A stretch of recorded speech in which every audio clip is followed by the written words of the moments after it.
반갑습니다. 네, 이제 지난번에 말씀드린 것처럼 이제 무지, 역, 무득 이랬어요. 무지, 역, 무득. 지혜도 없고 얻을 것도 없다. 이것을 이제 그 선사 스님들은 이런 식으로 이제 표현을 하셨어요. 이제 백장 스님의 아주 유명한 삼구, 백장 삼구라는 게 있어요. 백장 스님의 말씀을 읽어보면 보통 가르침의 말에는 삼구가 서로 이어져 있으니 초선, 중선, 후선이다. 처음에는 그가 좋은 마음을 내도록 해주어야 하고 중간에는 그 좋은 마음을 부수도록 하고 뒤에는 매우 좋은 것을 비로소 밝혀주는 것이다. 보살은 보살이 아니라 이름이 보살이다.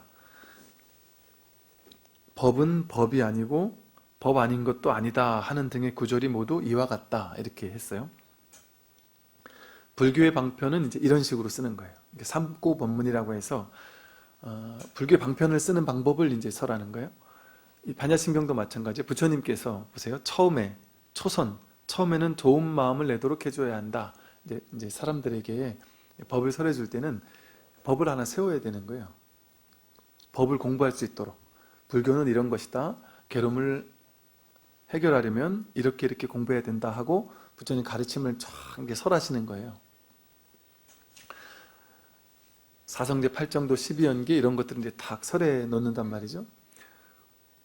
그런데 이제 그것이 이제 곧바로 그 사람에게 통해버리면 괜찮은데 이렇게 시간이 지나고 나다 보니까 거기에 이제 그 법에 사로잡히는 사람이 생긴단 말이에요. 그 법의 말에 집착하는 사람이 생겨요. 그러면 자기가 세운 그 법은 방편이잖아요. 부처님의 모든 가르침은 약이라 그랬잖아요. 양약, 약. 병자에게만 임시적으로 필요한 약이라고 했단 말이죠. 결국에는 그 약을 뺏어줘야 된단 말이에요. 그 약을 다 먹고 나은 사람에게도 뺏어줘야 되듯이 방편을 쓰고 나서는 반드시 이 방편을 뺏어줘야 됩니다.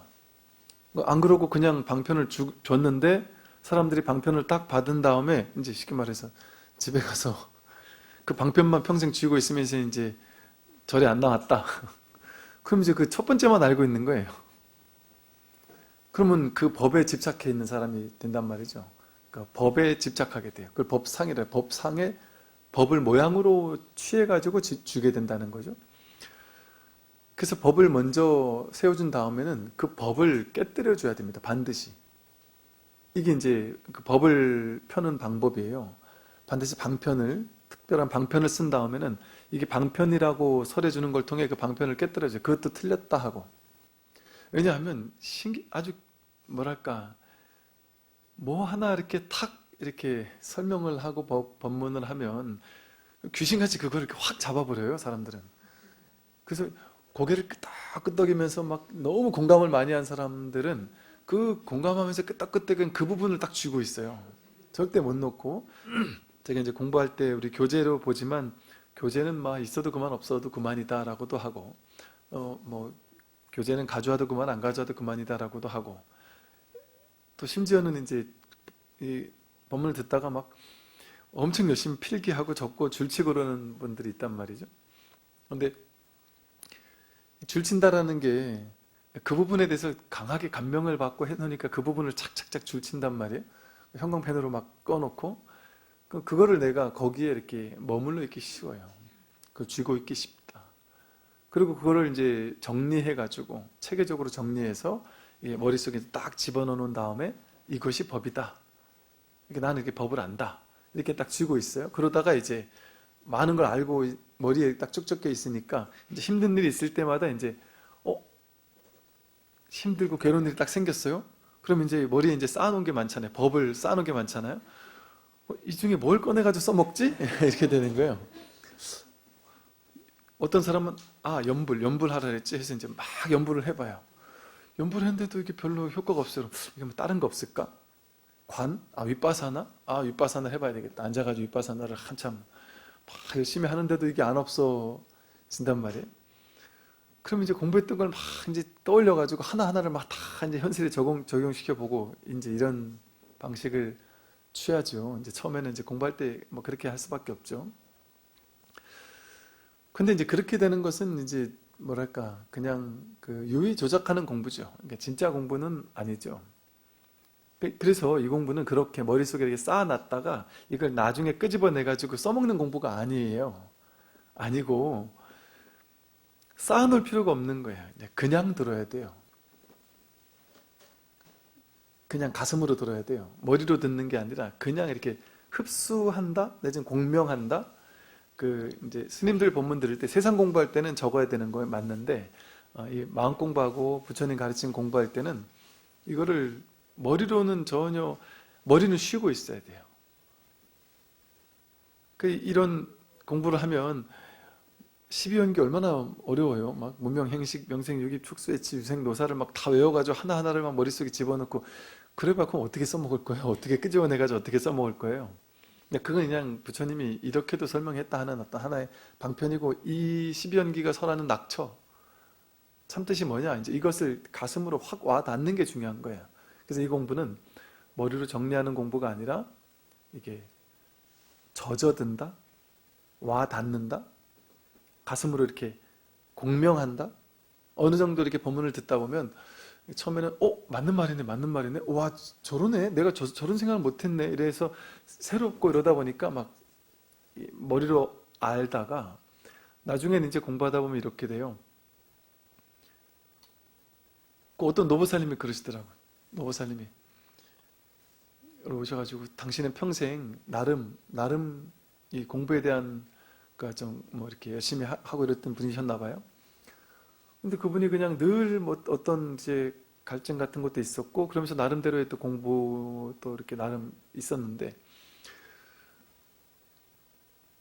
내 맘 같지 않았다. 그런데 이제 어느 날 이제 TV에서 법문을 하는데 스님 법문 듣고 이제 그냥 막 가슴으로 막 들어오더라는 거예요. 그래서 진짜 이건 내 얘기를 왜 저분이 저렇게 하고 있나 뭐 이러더래요. 그냥 본인 말이. 그러면서 이거는 그냥 법문을 듣는 것 같지가 않고 그냥 100% 그냥 막 그냥 이렇게 훅 와닿으면서 막 공명이 되더라. 뭐 이런 얘기를 하시면서 이게 이제 그분이 그러시더라고요. 스님 누구예요 도대체? 뭐 이러면서 어디 있다가 뭐 하다가 이렇게 지금 나타나냐 이런 식의 이제 느낌으로 말씀하셨는데 이제 그 말이 뭐냐면 본인 안에 어떤 이 공부에 대한 이런 것들이 이제 뭔가 막 있었겠죠. 이제 그거에 이렇게 막 같이 하나로 이렇게 막 파도치는 느낌이 드니까 이제 그랬나 보다 하는 느낌이 들어요. 그러니까 이런 것처럼 이 공부는 그냥 막 아르마리로 하는 공부가 아니라 머리로 하는 공부가 아니라 그냥 듣는 거예요. 그냥 머리를 쉬고 그냥 듣는 거예요. 그래서 이렇게 가슴으로 뭐랄까 와닿고 공명하는 이런 공부라고 할 수가 있어요. 그래서 이 방편으로 내세웠던 것들은 반드시 그걸 깨뜨려 줍니다. 그래서 두 번째 중선에서는 그 좋은 것을 부수도록 해주는 거예요. 근데 부수도록 해주고 나면 뒤에는 후선에서는 비로소 좋은 것이 밝혀지는 거예요. 저절로. 이게 이제 진짜 법을 드러내는 방식이에요. 어떤 계속해서 주장하는 게 없다는 말이죠. 이 말은 불교는 정해진 교리가 없습니다. 그러니까 나는 한 법도 설한 바가 없다 이 말이거든요. 불교의 모든 교리는 어떤 주의 주장이 아니라고 그랬죠. 그냥 진실을 드러내기 위해서 임시로 그렇게 쓰는 것일 뿐이지 어떤 것도 주의 주장 이런 게 아니에요. 이게 절대적인 법 이런 게 없어요. 그래서 불교는 따로 법이 없어요. 사성제 3법인 12연기, 12처, 18개 이런 게 법인데요 이렇게 생각하겠지만 그걸 뭐 임시로 쓰는 법이지 임시로 세우는 것이지 그런 걸 내세울 게 없어요. 여기는 한 법도 없어요. 본래 무일물 한 법도 뭐 내세울 수 있는 것이 없다. 달마 스님이 이렇게 말했어요. 보리와 열반을 얻을 수 없다면 보리와 열반을 얻을 수 없다 이렇게 했더니 보리와 열반을 얻을 수 없다면 과거의 모든 부처님들이 전부 보리를 얻은 것을 어떻게 말할 수 있습니까? 하고 이제 제자가 질문을 했어요. 그랬더니 달마 스님이 이렇게 답을 해요. 다만 세속 사람들에게 이 진리, 죄는 진리거든요. 이 진리를 알려주기 위한 어쩔 수 없는 방편으로 설하는 언어로 설해진 가르침 이걸 세속죄라고 불러요. 그래서 이 세속죄의 문자로서 말하는 것일 뿐이지 진제, 이 진제라는 건 진짜 법을 얘기를 하는 거예요. 그러니까 속죄와 진제 이래요. 그러니까 속죄는 세속죄, 속죄는 이 진리를 어쩔 수 없이 세속의 언어를 가지고 풀지 않을 수가 없으니까 어쩔 수 없이 방편으로 쓰는 말, 언어로서라는 가르침, 이걸 이제 속죄라고 불러요. 그러니까 진짜 진리는 아닌 거죠. 그 말로 펴버렸으니까, 말로 이렇게 설해버렸으니까 그건 진짜 진리를 할 수 없어요. 그러니까 반야심경도 속죄인 거예요. 속죄. 언어로 된 거잖아요. 언어로 된 거. 그러니까 반야심경 이거 자체는 언어라서 그 낙처인 진제를, 이 반야심경이라는 언어를 통해서 이 언어가 가르치고자 하는 달을 가리키는 손가락을 볼 게 아니라 달 자체를 봐야 되는 거죠. 진제에 눈을 떠야 되는 것이죠. 그래서 진제에서는 진실로 얻을 것이 없다. 진짜 지금까지 방편으로는 열반해야 되고 해탈해야 되고 이렇게 수행하면 되고 저렇게 수행하면 되고 하면 이런 걸 배웠는데 그건 다 속죄였다. 새속죄였다. 방편의 진리였을 뿐이다. 이 말이거든요. 진제에서는 진짜 진실된 게 제일의제라고도 불러요. 제일의 첫 번째 자리의 뜻이라는 거죠. 생각이 개입되기 이전 자리라는 거예요. 제일의제의 첫 번째 자리의 진제에서는 진실로 얻을 게 없습니다. 이 말은 여러분이 이제 이런 법문을 들을 때는 이렇게 교리로 들으면 안 되는 것이 진제에서는 얻을 게 없고 속죄에서는 얻을 게 있구나 이렇게 하는 것이 아니라 이게 진짜 내 말이구나. 자기 말을 하고 있는 거거든요. 나는 진실된 자기는 얻을 게 없다는 거예요. 본래 가져져 있기 때문에. 만약에 우리가 얻을 게 있다면 불교가 어려운 걸 거예요. 어려운 공부일 거예요. 그리고 얻을 게 있다면 노력을 해야 얻을 거예요. 그건 인과라잖아요. 원인을 제공해야, 수행이라는 원인을 제공해서 그 결과, 깨달음이라는 결과를 얻을 거예요. 근데 이 공부는 비인비과라는 말을 하죠. 원인을 제공해서 얻는 게 아니다. 원인을 제공할 필요도 없고 결과는 본래 드러나 있기 때문에, 자기에게 본래 갖춰져 있는 것이기 때문에. 그럼 이렇게 얘기를 하니까 또 어떤 분은 이 선의 표현 방식에 오해를 해서 부처님이 언제 본래 있다는 얘기를 했느냐, 불생이 본래 구족됐다는 얘기를 했느냐, 참나는 참자아는 본래부터 있다, 이렇게 표현을 하니까 본래 면목이 한 번도 훼손되지 않은 채 본래 갖춰져 있다 이렇게 얘기를 하고, 열반경에서도 상나가정, 이 법은 상나가정이다, 항상 하고 항상 즐겁고 고정된 자라고 할 만하고 깨끗하다 이렇게 표현을 했단 말이에요. 방편으로. 그게 아주 좀 사실 안 좋은 표현이지만 사람들한테 설명하기에는 그렇게밖에 표현할 수 없기 때문에 그런 방편을 써서 속죄로 표현한 거예요. 그렇게 얘기하니까 이 초계불교만 진리라고 이렇게 생각하는 사람들이 대승불교나 선불교는 틀렸다 이렇게 얘기를 한단 말이죠.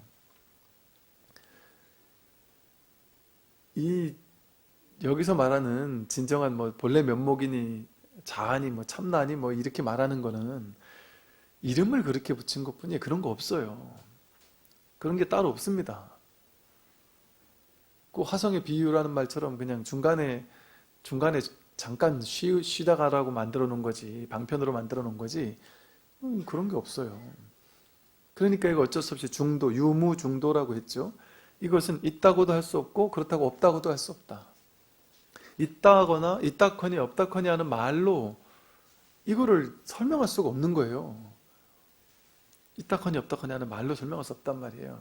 근데 부처님은 브라만교 사람들이 너무 고정된 실체적 자아라는 아트만이 분명히 있다 이렇게 하니까 그걸 깨뜨려지기 위한 방편으로 없다라는 무아를 주로 설하신 것이고, 또 선에서는 이제 중국적 분토에서는 이제 인도 같은 그런 분위기가 아니잖아요.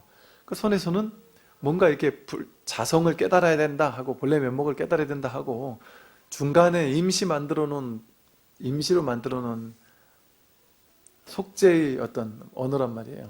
그러니까 소를 키운다고 할 때 견우해서 소를 보고 소를 키우다가 나중에 소도 사라지고 자기도 사라진단 말이에요. 다 사라진다는 건 뭐겠어요? 본래 그런 거 없다는 거 아니에요. 임시로 만든 거지. 그래서 진제에서는 진실로 얻을 것이 없습니다. 왜 얻을 것이 없느냐? 본래 갖춰져 있기 때문에. 본래 갖춰져 있기 때문에. 이게 참 놀라운 말이거든요. 삶이 무엇인지를 깨닫고 나면 진짜 내가 누구냐를 깨닫는 거거든요. 진리를 깨닫는다는 건 내가 누구냐를 깨닫는 거고요. 내가 누군지를 깨닫는 것은 이 세상이 무엇인지를 깨닫는 것이고요. 내가 어디에서 와서 어디로 가는지를 깨닫는 것이고요. 이 세상 삼라만상 모든 것이 정말 무엇이냐를 깨닫는 거예요. 내가 이거 없으면 안 돼라고 생각했던 거, 돈 없으면 안 돼, 명예와 권력 없으면 안 돼, 내가 건강이 없으면 안 돼, 나는 빨리 죽으면 안 돼, 뭐 이렇게 생각하면서 살잖아요. 그 모든 생각들이 진실한가? 거기에 눈 뜨는 거거든요. 이게 다 같은 얘기, 괴로움을 소멸한다, 내가 누군지를 확인한다, 깨닫는다, 뭐 전부 다 같은 얘기예요. 이제 다른 말이 아니에요. 이 하나를 깨닫게 되면, 진실을 확인하게 되면 내가 누군지를 알게 되고, 반야신경 말하듯이 오온개공도일제고에 오온이 내가 아니구나, 몸과 마음이 내가 아니구나라는 걸 깨닫게 되고, 말 그대로 법신불, 법신비로자나 부처님 하듯이 이 둘이 아닌 불이법, 이 세상 모든 존재는 서로 연결되어 있다. 연결되어 있다는 것은 이것이 없으면 저것도 없고 이것이 있으므로 저것이 있다는 거잖아요. 그럼 이것과 저것이라고 하는 이 삼라만상 모든 것은 전부 다 둘이 아니라는 거거든요. 진리 하나뿐이다 이렇게 말할 수 있어요. 오로지 하나님뿐이다 이럴 수도 있고. 이 사실을 진정으로 깨어난다면 얘가 나라고 여길 때는 얘가 늙고 병들고 죽는 거에 관심이 많잖아요. 얘가 늙지 않고 병들지 않고 죽지 않았으면 좋겠잖아요. 또 내가 얘 편들 있잖아요. 얘께 있잖아요. 얘 거. 얘께 누구예요? 내 가족, 내 자식 뭐 이런 거 있잖아요. 내 돈 뭐 이런 거. 내 거라고 여기는 얘도 중요하고 내 거도 중요하단 말이에요. 그러니까 내 자식이나 내 남편이나 내 부모님이 빨리 돌아가시지 않았으면 좋겠고, 건강했으면 좋겠고, 돈이 많았으면 좋겠고, 이런 것들 평생 추구하는 거 아니겠어요? 꿈속에서 이게 꿈인 줄 알고 꿈을 꾼다면 꿈속에서 어떤 일을 만나도 두렵지 않겠죠. 괴롭지 않습니다.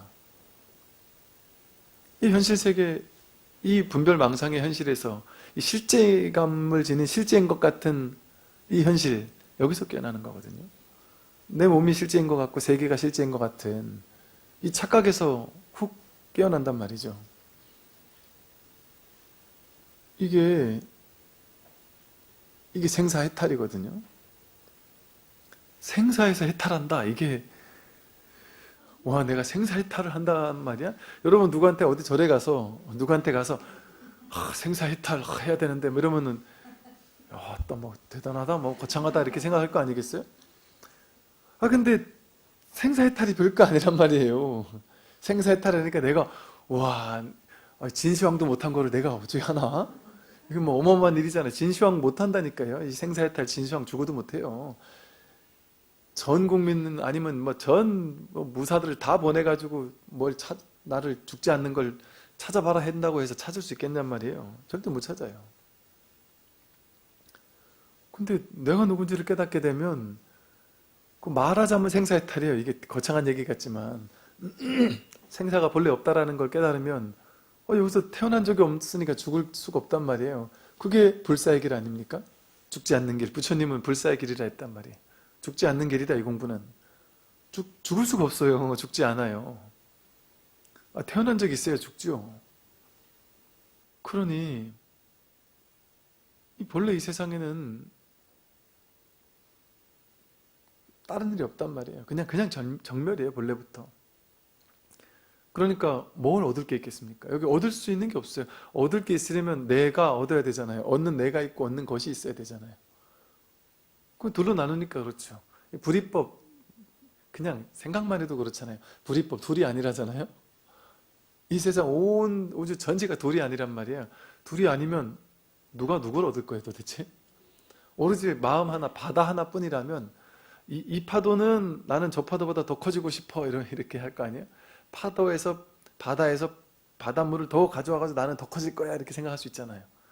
근데 내가 바다의 힘을 깨달으면 뭐 자기를 늘릴 필요가 있습니까? 남들과 비교할 필요가 있습니까? 내가 본래 바다인데 누가 나를 공격할까요? 그게 두려울까요? 두려울 게 있을 게 없죠. 오로지 하나뿐인데 여러분, 내가 나를 공격한 적 없잖아요. 자기가 자기를 뭐하러 공격을 해요? 자기가 자기를 두려워할 필요가 없잖아요. 남들과 나를 둘로 나누니까 남들이 나를 공격하면 어쩌나. 내가 세상에서 소외되면 어쩌나. 이게 두려운 것이지요. 그래서 이렇게 본래 얻을 것이 없다라는 진실, 진지에 깨어나면 뭐 일이 없단 말이에요. 유마경에서는 이랬어요. 보리는 깨달음이죠. 보리는 몸으로도 얻을 수 없고 마음으로도 얻을 수 없다. 이 깨달음은 몸으로 얻는 것도 아니고 마음으로 얻는 것도 아니에요. 이거 얻는 게 아니란 말이에요. 금강경에서는 얻을 수 있는 조그마한 법도 없다 이랬죠. 금강경에서도. 그래서 다만 모든 부처님은 다만 얻을 수 없는 것을 얻었다 이렇게 말로 표현하자니까 이렇게 표현할 수 있는 거예요. 얻을 수 없는 것을 얻었다. 또는 한 법도 얻은 바가 없다 이렇게 말할 수 있어요. 또 달마 스님 또 이렇게도 말했어요. 결단코 마음은 없다. 마음, 이게 우리 본래 면목, 본성, 자성, 주인공 이렇게 말하는 그거예요. 그걸 마음이라고 부른단 말이에요. 그런데 선에서 마음을 깨달아라 했잖아요. 본래 면목을 확인하라 했잖아요. 그런데 또 뭐라고 얘기했냐면 결단코 마음은 없다. 마음을 깨달으라고 해놓고 결단코 그런 마음이란 거 없다 이랬단 말이에요. 다만 중생이 마음이 있다고 헛되이 집착하기 때문에 모든 번뇌와 보리, 생사와 열반이 있을 뿐이다. 만약 마음 없음을 깨닫는다면 번뇌와 보리, 생사와 열반도 없다. 이렇게 이제 설을 하셨어요. 그러다 보니까 뭐 하다못해 유식불교도 그렇죠. 이제 그 뭐 원성실성이라고 해서 이 깨달음을 원성실성이라고 불렀어요. 원만한 어떤 법의 성품이라고 해서 원성실성이라고 했는데 이 원성실성조차 이거 승의 원만한 법을 또 승의법 이렇게 부르거든요. 수승한 참뜻이다 이래가지고 승의라고 하는데 그 뒤로 따라오는 반야심경의 구절이 뭐냐면 이무소득고 이럽니다. 지금까지 전부 다 없다 계속해서 없다고 나왔잖아요. 이무소득고 이것이 모두 무소득인 까닭이다. 얻을 바가 없는 까닭이다. 이 반야바람일이라는 게 공성을 자각하는 지혜라고 했잖아요. 이 세상 모든 것이 공성은 다시 말하면 연기법이라고 했죠. 인연 따라 생겨나고 사라질 뿐이니까 어떤 실체가 없어요. 그냥 공한 거란 말이죠. 그러니 무소득이죠. 이무소득고 무소득. 그래서 반야심경의 핵심을 한 단어로 설명해라 이러면은 무소득 이럴 수가 있어요. 무소득이다. 그러니까 우리는 얻는 게 아니에요. 그러니까 누구나 할 수 있는 거죠. 본래 갖춰져 있으니까 누구나 할 수 있는 거죠. 왜냐하면 깨달음이라는 게 있어서 그 깨달음을 내가 얻어야 되면 우리 같은 사람은 쉽지 않을 거예요. 여러분이나 저같이 이렇게 우리같이 이렇게 평범한 사람들 뭐 어마무시한 노력을 할 줄도 모르고 앉아가지고 막 하루 이틀을 앉아 24시간 막 48시간 앉아 있어도 끄떡없이 허리 꼿꼿하게 앉아 있을 수 있는 능력 있습니까, 여러분? 해탈 열반은 내 게 아니니까 불가능한 것 같은데 분별망상은 내 거 아니에요. 내가 만든 거 아니에요. 내가 만든 분별망상? 그거 하니까 힘들잖아요. 하니까 스트레스 받잖아요. 이거 안 하는 거야 뭐 하는 게 아니잖아요. 하던 거 그냥 하지만 마라 이거거든요. 뭐 하라는 게 아무것도 없어요. 불교에는. 하라는 게 아무것도 없잖아요. 하던 것만 하지 마세요 이거지. 새롭게 하라는 게 아무것도 없다니까요. 그런데 이제 그게 힘들죠. 너무 오랫동안 하던 게 습관이 되어 놓으니까 분별하던 게 습관이 되어 놓으니까 그게 처음에는 좀 낯설어서 어려운 것 같이 느껴지는 거예요. 이 공부 처음 할 때는 낯설잖아요. 한 번도 안 해본 적이 없는 거니까. 그러니까 조금 낯설어서 그렇지 이 공부에 이제 그냥 젖어들기 시작하면 이거는 내가 한번 해볼 만한 거거든요. 왜? 열반해탈은 너무 엄청난 건데 분별망상? 이거야 뭐 내가 맨날 쓰던 거니까 만만하잖아요. 쉽게 말해. 이거 만만한 거 하고 공부하는 거예요. 그래서 이게 공부가 되는 공부인 거예요. 분별망상 만드는 거 내가 만들었잖아요. 언제? 분별망상 처음 시작할 때가 언제냐면 갓난아기 때거든요. 갓난아기 때 아무도 모를 때 이 세상 모든 아기들이 전부 다 분별하는 걸 배웠죠. 분별하는 거 배웠잖아요. 그러니까 분별을 만드는데 그러니까 애쓴 게 아니잖아요. 엄청나게 막 무너지기 힘들게 막 정교하게 만들고 그런 게 아니잖아요. 누구나 다 분별망상 쉽게 배우잖아요. 그죠? 좀 만만하단 말이에요. 그럼 분별망상 깨뜨리는 것도 내가 할 수 있어요. 하지 않는 것도 내가 할 수 있어요. 하는 것도 내가 했기 때문에 안 하는 것도 내가 할 수 있어요. 그리고 여러분들이 분별망상을 스님 그게 말이 쉽지 내려놓는 게 쉽지가 않아요 라고 말하지만 진짜 쉽지 않을까요? 분별망상 안 하는 게 어렵다고 하지만 진짜 어려운 걸까요? 우리가 다 할 줄 아는 거예요. 왜냐하면 예를 들어 여러분 세상을 살다가 어느 날 갑자기 이게 좋아 보인단 말이에요. 예를 들어 우리 보살님들은 그러더라고요. 누가 보살님들은 이제 가방, 명품 가방에 꽂히고 남자들은 이제 외제 차에 꽂힌대요. 그래서 그거 한번 꽂히면 이제 막 엄청나게 집착을 한다는 거죠. 근데 그게 원래부터 꽂혔던 게 아니잖아요. 어느 날 갑자기 꽂혔을 수 있어요. 어느 날 갑자기 좋아졌어요. 그럼 여기 막 집착을 하면 이걸 엄청나게 갖고 싶어서 집착하잖아요. 이 집착이 엄청 된 상태에서 집착 내려놔 이러면 난 이거 한번 가져보고 싶은데 이거 내려놓을 수가 없으니까 못 내려놓잖아요.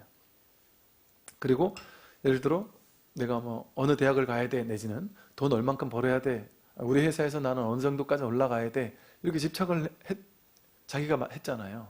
그걸 내려놔 이러면 쉽지 않잖아요. 근데 그게 원래부터 있던 집착이 아니죠. 옛날에 그거 집착 안 했을 때가 있었잖아요 분명히. 그죠? 근데 살다가 어느 순간에 이걸 갑자기 내가 쥐게 됐잖아요. 집착하게 됐잖아요. 그러니까 쥔 것도 내가 했고 이거 내려놓는 것도 내가 하는 거예요. 그럼 여러분 이건 내가 쥐었으니까 내려놓기 힘들잖아요. 그러면 지금까지 안 쥔 거 있지 않을까요? 여러분이 옛날에 사랑에 빠졌을 때 여러분 남편과 사랑에 빠졌잖아요. 근데 여러분 남편 사랑하는 여러분 남편이 아니라 내 전혀 관심 없는 뜬금없는 남자 그 남자한테는 집착 안 했잖아요. 집착 안 하는 거 할 수 있잖아요. 여러분 집착하는 사람이 더 많아요? 안 하는 사람이 더 많아요? 안 하는 사람이 훨씬 많죠. 집착하는 사람은 소수잖아요. 또 가지고 싶은 것도 집착하고 싶은 게 더 많아요? 집착 안 하는 게 더 많아요? 안 하는 게 훨씬 많아요. 그러니까 집착 안 하는 거는 누구나 다 하는 거예요. 그냥 일상적으로 하는 거예요. 수많은 사람들 가운데 한 명을 사랑해서 집착하기 시작했잖아요. 그죠? 그게 특수사항이죠. 나머지는 전혀 집착 안 한단 말이에요. 그러니까 집착 안 하는 방법 다 안다니까요, 우리는. 집착하는 것만 소수 이렇게 딱 그냥 괜히 꽂히니까 그렇지. 근데 그 꽂힌 것도 내가 한 발짝 떨어져서 한 생각 돌이키면 아무것도 아닌 거예요, 그게. 여러분, 그런 거 있지 않아요? 어느 날 갑자기 막 3년, 5년을 집착했는데 어느 순간 한 생각 돌이켰는데 이게 아무것도 아닐 때가 있지 않나요? 가끔? 그런 게 있을 때도 있거든요. 예를 들어 이런단 말이에요. 이 젊었을 때 이제 젊은 친구, 우리 군 장병들 사귀는 친구들 보면요. 휴가 나가가지고 저 이상형을 만났습니다. 이러면서 막 여자친구 사귀어가지고 와요. 그래서 막 맨날 그냥 막 전화하고 막 애절해요. 막 그리고 막 절절해요. 그 다음 휴가 나가가지고 지가 차버렸대요. 아니 너가 차인 거겠지? 그랬더니 아 아닙니다. 제가 찼습니다. 그래서 괜찮아? 어떻게 찼어? 그랬더니 아 제가 만났는데 너무 충격적인 걸 봤습니다. 뭘 봤냐? 그랬더니 자기가 이제 저쪽에 가서 어디 전화 한 통 한다 그랬는데 자기 옆에 있는 줄 모르고 저쪽에서 자기 혼자 전화하는데 나한테는 그렇게 예쁘게 말을 하더니 전화해야 되고 약간 욕설 같은 거를 이렇게 하는데 확 깨더래요. 이 사람에 대한 환상이 확 깨지더래요. 그리고 또 어떤 친구는 너무 괜찮은 친구라고 생각했는데 그렇게 씀씀이가 해프더래요. 그걸 보고 확 깨더래요. 그러니까 보세요. 사람이 집착하는 것도 훅 금방 집착해서 금방 사랑했다가요. 뭔가 자기가 아니다 싶은 거 한 번 딱 보고 나면 훅 깬다니까요. 그러면 집착이 확 사라진다니까요. 이게 자기 마음의 일이라서 이게 집착 내려놓는 게 어려운 게 아니에요. 근데 거기 내가 사로잡혀 있는 동안만 어렵다고 착각하는 거지. 그러니까 여러분 마치 20대 때 사랑에 콩깍지 꼈을 때는 그게 전부인 줄 알았지만 지금 생각해 보니까 아무것도 아니잖아요. 아무것도 아니잖아요. 그거랑 똑같단 말이죠. 그렇게 우리가 이걸 그래서 사로잡힌다는 표현을 써요. 집착하는 걸 사로잡힌다. 나도 모르게 콩깍지가 이렇게 끼버리는 거예요. 사로잡혔을 뿐인 거예요. 그러니까 한 생각 탁 놓여놔 버리면 이 집착 내려놓는 건 아무것도 아니에요. 분별을 내려놓는 거 아무것도 아닙니다. 사실은 누구나 할 수 있는 거예요. 그 만만한 거잖아요, 우리가. 우리는 늘상 쥐었다 놨다 쥐었다 놨다 하면서 사는 게 우리니까. 그러니까 이게 분별을 내려놓는 공부, 이 공부는 누구나 할 수 있는 공부인 거예요. 자기가 쥐고 자기가 내려놓을 수 있는 공부인 거예요. 그래서 이 공부를 꾸준히 이제 법문을 듣다 보면 이 뭐랄까 이 진짜 자기의 본래 면목이라고 선에서 말하는 여기에 관심을 가지게 되고, 아 내가 전혀 한 번도 생각해 보지 못했던 이 몸과 마음이 나라고만 굳게 믿고 있었는데 정말 오니 공한 것인가? 여기에 대해서 정말 궁금해지는 거예요. 진짜 내가 누군지를 한번 알고 싶고, 이 몸과 마음이 내가 아니라면 진짜 진정한 나는 누구일까? 이 점점, 왜냐하면 본문을 들으면 자꾸 궁금하게 만드니까, 자꾸 이 사실을 확인하는 것이 내가 생사해탈하는 게 분명하잖아요. 그러니까 자꾸 궁금해져요. 자꾸 미끼를 던진단 말이에요. 그래서 점점 막 분심이 일어나게 하고 궁금함이 일어나게 하고 알고 싶다라는 마음이 막 간절해지게 만든단 말이에요. 그럼 저절로 궁금해진단 말이죠. 그럼 그것이 이제 화두가 들리는 거라고 말을 할 수 있어요. 그럼 저절로 이렇게 화두가 들려서 이걸 한번 해결해야 되겠다. 이걸 한번 해결하지 않으면 내가 더 앞으로 나갈 수 없겠다. 이런 간절함이 생긴단 말이죠. 그래서 제일 중요한 것은 나는 안 돼라는 생각 내려놓는 거. 그게 첫 번째예요. 나는 안 돼? 뭐 금생엔 안 돼? 뭐 다음 생에는 돼야 돼? 뭐 이런 거. 그리고 옛날엔 그런 말이 있었고, 요즘에는 그렇게 많이 이런 말 하지 않는 것 같은데, 옛날에는 여자는 성불할 수 없다. 남자가 성불할 수 있다. 그러니까 여자분들은 금생에는 그냥 이렇게 살다가 다음 생에 남자로 태어나서 그때 가서 이제 뭐 출가해가지고 그때가 성불하겠습니다. 그렇게 생각한단 말이죠. 그냥 그게 망상이에요. 그 말이 이제 이런 말일 거예요. 여자는 성불할 수 없다라는 말은 뭐냐면 내 안에 남자다 여자다 하는 분별이 남아있는 동안은 성불할 수 없다 이 말이겠죠. 내가 여자다 하는데 어떻게 분별이 남자다 여자다 하는 분별인데 어떻게 성불해요? 그 말은 다르게 말하면 뭔 말일까요? 나는 제가자기 때문에 성불할 수 없어. 나는 수행을 많이 안 해봤기 때문에 성불할 수 없어. 그것과 다르지 않은 말이 아니겠어요? 둘이 아니다라는 불이법에는 그 어떤 나뉨이 없어요. 둘이 아니에요. 출제가에 차이가 없어요. 별 차이가 없단 말이에요. 본질에서는. 겉에서는 또 차이가 있지만 존중할 거 하고 해야 되겠지만, 그러니까 부처님께서 출가하겠습니다 하고 찾아오면 오라 비구요 한마디면 그냥 바로 머리 깎였단 말이에요. 좀 하루 지내보니까 힘들어서 안 되겠습니다. 그럼 그래 가라 보냈단 말이에요. 그 다음날 다시 오면 또 오라 비구요 했단 말이에요. 막 8, 9번째 왔다 갔다 하면서 그때 가서 깨달은 사람들도 있단 말이에요. 그게 어떤 다른 종교의 성직자가 되는 것처럼 뭔가 이렇게 절대성이 부여되고 막 이러는 거면 그걸 위해서 막 몇 년을 고생해야 되고 막 이런 게 아주 형식적인 그런 절차가 중요하겠죠.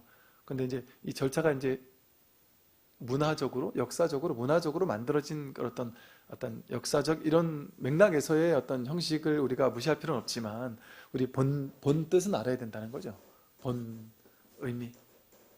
그래서 이 자리에서는 우린 이게 누구나 깨달을 수 있는 이유, 누구나 깨닫기가 쉬운 이유, 무소득이기 때문에, 본래 얻을 바가 없기 때문에. 이 말은 다르게 말하면 본래 얻어져 있는 거예요. 잊어버린 적이 없는 것이죠. 금강경에서도 이랬죠. 만일 모양으로서 나를 보려 하거나 음성으로서 나를 구하거나 하면 그런 사람은 사도를 행함이라 능히 열애를 보지 못한다. 이 부처는 모양에서 찾을 수도 없고 음성으로 어떻게 구할 수 있는 것도 아니다. 또 일체 유의법, 생겨나고 사라지는 모든 것들, 그런 것들은 꿈과 같고 환영과 같고 물거품과 같고 그림자와 같고 이슬과 같고 번개와 같다. 자성이 없다는 거예요. 인연 따라 생겨나고 사라질 뿐이다 이 말이죠. 이렇게 관하는 것, 이게 바르게 법을 관하는 거라는 말이거든요. 이렇게 법계 성품을 응당히 관하라 이런단 말이죠. 그러니 이렇게 이 바른 안목으로 바라보게 되면 이 세상에는 내가 따로 얻을 게 있는 게 아니었다. 그럼 우리는 그러니까 지금 착각하고 있었죠. 불교는 깨달음을 얻어야 되는 종교야, 이렇게. 근데 이 불교의 모든 핵심을 총체적으로 망라한 반야심경, 그 반야심경에서도 의미상 핵심을 이룬 단어가 무소득, 얻을 바가 없다. 얼마나 다행스러워요. 열반해탈을 얻는 게 아니에요. 열반해탈은 본래 우리가 구족하고 있는 거지. 지금도 쓰고 있는 거란 말이에요. 지금 제가 하는 말을 듣고 있는 그놈이 부처인데 이렇게 자지하게 활용하고 있잖아요. 부처를 써서 지금 제가 하는 말을 듣고 있단 말이에요. 여러분은 지금 이 강의 듣기 전부터 지금까지 들으면서 여러분이 억지로 숨 쉬었습니까? 내가 숨 쉰 거 아니잖아요. 저절로 숨이 쉬어지고 있었잖아요. 이 저절로 벌어지고 있는 거, 이거 애쓰는 거 아니에요. 그냥 자연스러운 본래 성품이란 말이죠.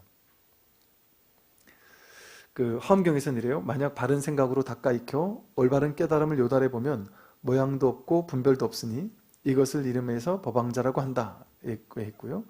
또 대승찬에서는 아무것도 바라거나 구하지 않으면 번뇌는 자연히 없어진다 이랬어요. 뭔가 바라고 구하는 것이 있을 때 그걸로 인해서 번뇌인 거예요. 내가 뭔가 바라고 구하고자 하는 마음이 없어지면 번뇌가 있겠습니까? 바라고 구하는 게 없으면 지금이잖아요. 바라는 게 없고 구하는 게 없으면 지금 이대로거든요. 그럼 번뇌가 없어요. 또 신신명에서는 참됨을 구하려 하지 말고 오직 망령된 견해만 쉬라 이렇게 말했어요. 참됨을 구하려 하지 말라. 참됨을 구하려 할 게 없어요. 참됨을 구하는 게 아니에요. 원래 있는 것이. 망령된 견해, 분별망상, 12연기가 전부 다 망령된 견해라 그랬죠. 이것만 쉬게 되면 본래 우리에게 갖춰져 있던 진실, 지혜가 드러나는 것이다. 또 이제 우두법용선사의 신명에선 이래요. 삼세에 한 물건도 없어 마음도 없고 부처도 없다. 생각으로 따지면 이치와 어긋나고 진리를 구하면 바른 길을 등지리라. 이렇게 선 같은 거는 이거 그냥 언뜻 들어서는 이해가 되겠습니까? 삼세에 역계 색계 무색계가 한 물건도 없어요. 마음도 없고 부처도 없단 말이에요. 우린 부처를 깨달으려고 하고 마음을 깨달으려고 했는데 그 마음도 없고 부처도 없어요. 생각으로 따지면 이치와 어긋나죠. 또 진리를 구하면 바른 길을 등진다. 진리는 구하는 게 아니기 때문에. 참 얼마나 다행스럽습니까? 우리의 존재 자체가 본래 진리였어요. 본래 법이었어요. 하나도 어긋나지 않는 본래 법이에요. 이 법은 훼손되지 않아요. 여러분이 죄를 지어도 훼손되지 않고 오염되지 않아요. 나는 구제 대상이 아니야. 부처님이 나는 포기하실 거야. 나 같은 사람은 부처님이라도 구제 못하실 거야 라고 생각하잖아요. 부처님은 99명? 999명을 죽였다고 알려져 있는 앙굴리마라도 직접 찾아가서 구제했단 말이에요. 사람을 그렇게 많은 사람을 죽였는데도 부처님은 포기하지 않고 구제했단 말이에요. 앙굴리마보다 더 나쁜 죄를 졌습니까? 그러니까 그 어떤 것에도 상관없이 우리의 이 법, 본래 구족되어 있는 법은 온전한 것이다. 그래서 불교에서는 그 누구도 소외시키지 않아요. 소외될 수가 없어요. 누구나 이 법에서 어긋날 수가 없는 존재다. 오늘 여기까지 말씀드리고 다음 시간에 또 이어서 하겠습니다. 수고하십시오.